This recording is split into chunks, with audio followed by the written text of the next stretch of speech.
What's up, Sneaky Nation? Welcome back to With All the News. After 8 weeks of the regular season, we have reached the halfway point, and the Jaguars are 2-6, riding a pretty decent losing streak into this bye week. So hopefully we can turn it around in this time, make whatever necessary moves to improve this team. The second half of the schedule gets a lot easier, but as you can see from the standings, we are really not all that far behind. Our division as a whole is very much struggling right now.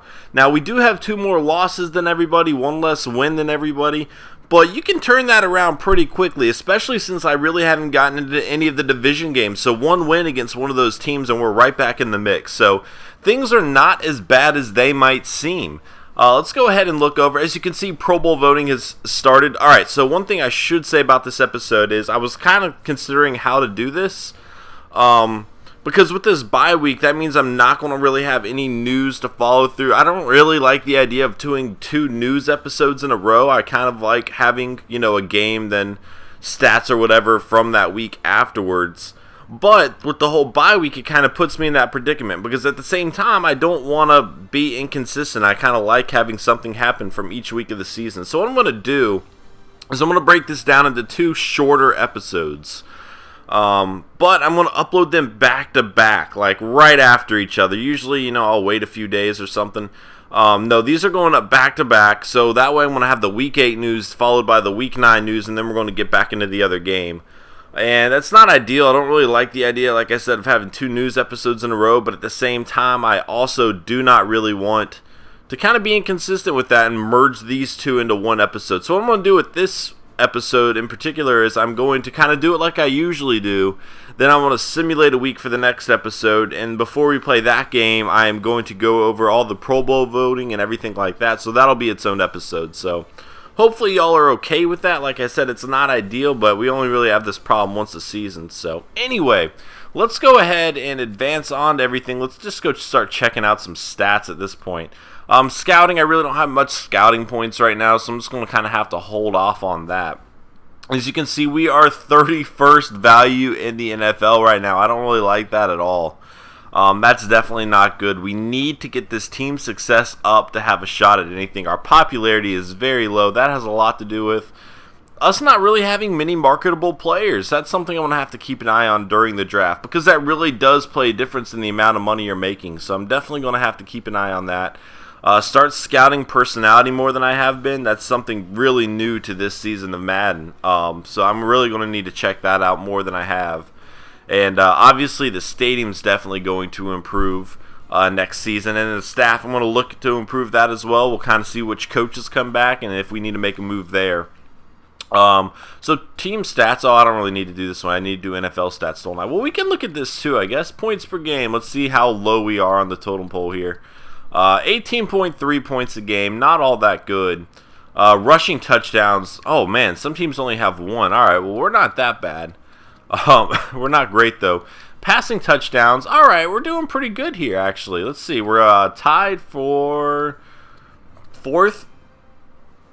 So tied for 4th, that's pretty good. I can't hate on that. I really don't even want to see our defensive stats though. That would be horrible. We still have a lot to improve on the offensive end, obviously, but anyway, injury report. Let's see how everybody's doing. Cyprian should be coming back fairly shortly, yeah? 2 weeks away, which is really only 1 week away considering we don't have a game this week, so that's very good. We will have him back soon. That's definitely going to help improve our defense somewhat. Bradford, now I signed a replacement for him, but his replacement did horrible in his first week, so I definitely need to get Bradford back pretty soon. Geno Hayes has been out. Having him back is also going to help. His replacement's done all right, though. And then Justin Forsett, we've missed him nearly the entire season. Denard Robinson's kind of been hit and miss. It's not really his fault. The offensive line does not give him time to do anything at all. It's really bad. So having Forsett back, it'll at least give me another look. And hopefully the offensive line starts to improve. That's definitely something I'm going to need to improve in the offseason. But we will have all of them back shortly. They're all 2 weeks out at the latest, which again with the bye week now, that's really good news. Let's see where we're gonna go from here. Transactions. Let's see if any moves were made. I really doubt it. Oh wow, Saints re-signed Jimmy Graham, so that's not an option. Then yeah, that's just us signing him. So Okay, let's go ahead and look at the league stats so far. And again, these are going to be 2 shorter episodes. I'm going to upload them back to back. 14 touchdowns to 20 interceptions. I'm just going to go through our teams before I get into the NFLs because I haven't really done that. Definitely not looking good. A lot of those interceptions are in late game situations trying to come back from a deficit, but still a little bit disheartening there. 2.6 yards a carry. That's just trouble, man. That's just not good. And again, it's not so much his fault. Like, seriously, the second he touches the ball, he's usually getting tackled. The offensive line does not open up holes at all. And I don't know. We need to fix this offensive line quickly because not having a rushing attack in the NFL is a recipe for disaster. Receiving, Chris Owusu leads our team in catches and touchdowns. 5 touchdowns for him. He has been a great signing. Obviously, Cecil Shorts and Justin Blackman both having kind of disappointing years for me right now. Clay Harbor started off extremely well, but has since just been horrible. He got 2 touchdowns the first game, but he has pretty much dropped passes every game since, including like a 4 drop a game. I think it was against the Chargers. But one game he had 4 drops. It was ridiculous. Just not good at all. Going down the list here. Yeah, having Forsett back, I'm looking forward to that. So, and then look at this. Jake Stoneburner. Actually, I think we're going to move him into the starting lineup over Harbor at this point. Harbor's really been disappointing, but 2 catches, both of them were touchdowns. That's awesome, especially for a rookie. So, yeah, we're going to do that before the end of this episode. Blocking. Yeah, the blocking list, I mean, it doesn't look horrible considering we're however many games in, but that's a lot of sacks to give up, I guess, and especially consider it's more the running attack that kind of worries me. But look at all these left tackles that we've had playing, just because of injuries and Bradfield and Beecham working at the right tackle spot. So that's interesting. Pancakes, that's just not good at all. Not good at all. At least we have our left tackle locked up. He's a rookie. I think things are only going to get better from here. Obviously, he hadn't had a great season right now, but as long as we get him help along the offensive line, we should be okay. Poluzny leading the way at tackles by a good margin, actually. Wow. I'm surprised to see Dwayne Gratz doing so well in this category. I guess when the opponents catch every single pass ever thrown to them, the corner is going to make a lot of tackles, or at least hopefully. But anyway, going down the list, and Demetrius McCray, the fact that his name has not come up a whole lot this season, I think bodes well. If you don't hear much about a cornerback, that usually means they're doing their job because you're not needing to see them much. They don't need to make tackles as often, so I think Demetrius McCray's had a pretty solid season. I can think of a few incidents where he missed some tackles, but overall I'm pretty happy with him.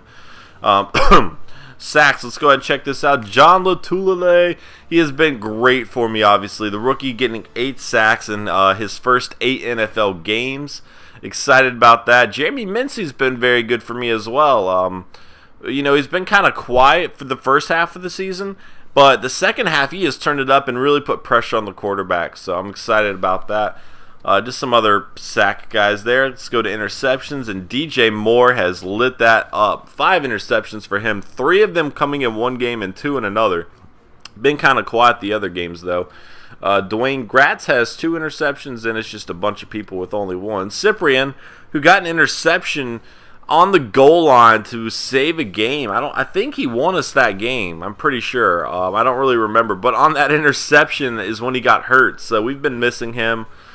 I think he got hurt in the second week of the season, so he was doing all right up until that point. We're going to need him back soon. Fumbles forced, look at this. We really have not forced many fumbles. Something we're going to need to improve on. It's definitely a way to get the ball back and stuff, so we're going to need to improve on that. Whoa, wow. That's a lot of fumble yards, Marvin Austin. Wow, okay. Some glitch in the game there. I don't really know how that happened. I don't really think we have much going on over there. Kicking.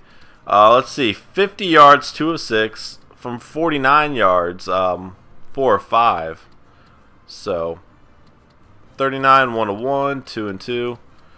So overall, 9 of 14, with most of those misses coming off 50-yard field goals, but not great. I mean, we can make do with it, I guess. Punting, 46.5 yard average, inside 20, 10, touchbacks 3, long of 74. So, yeah, all right, well, kick return, I really haven't gotten a touchdown or anything too exciting there. So let's just go ahead and we'll just look at the NFL stats really quick, and that'll be it for this episode. And then, like I said, I'm going to immediately upload the other one right after this. Scott Tolzien, Jordan Rodgers. Wow, obviously they're not taking into consideration how many passes they've thrown. But let's just look at the interceptions or touchdowns and interceptions. 17 and 7 for Peyton Manning. He torched my team. Drew Brees. And then Matt Scott, like I said, we're fourth in that category. We saw that earlier. Matt Scott leading the way in interceptions by far. It's not even really close. Again, something I'm going to need to improve on big time.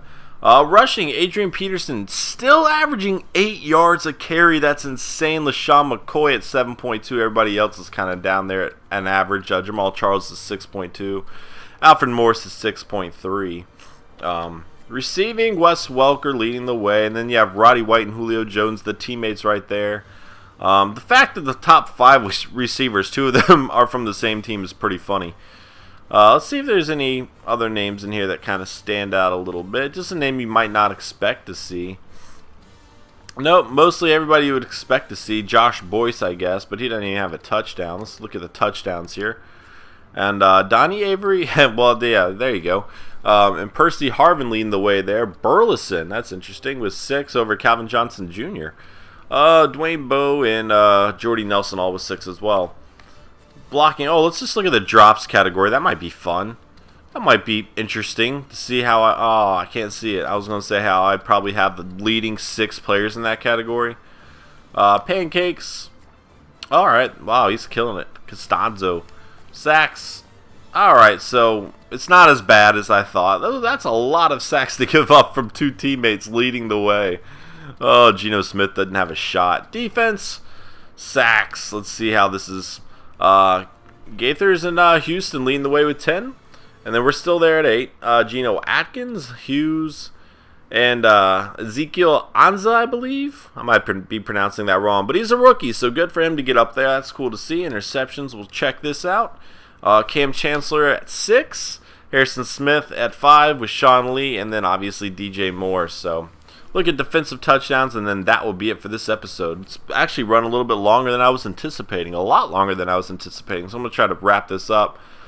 Still the same players with 3, then a lot with 2. So a lot of defensive touchdowns going around the NFL, and then obviously we're going to have to see, where is it?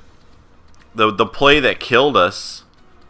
Oh, well, I can't really find him. Dwight Freeney's fumble return for a touchdown of like 80 yards against me. That was a nightmare.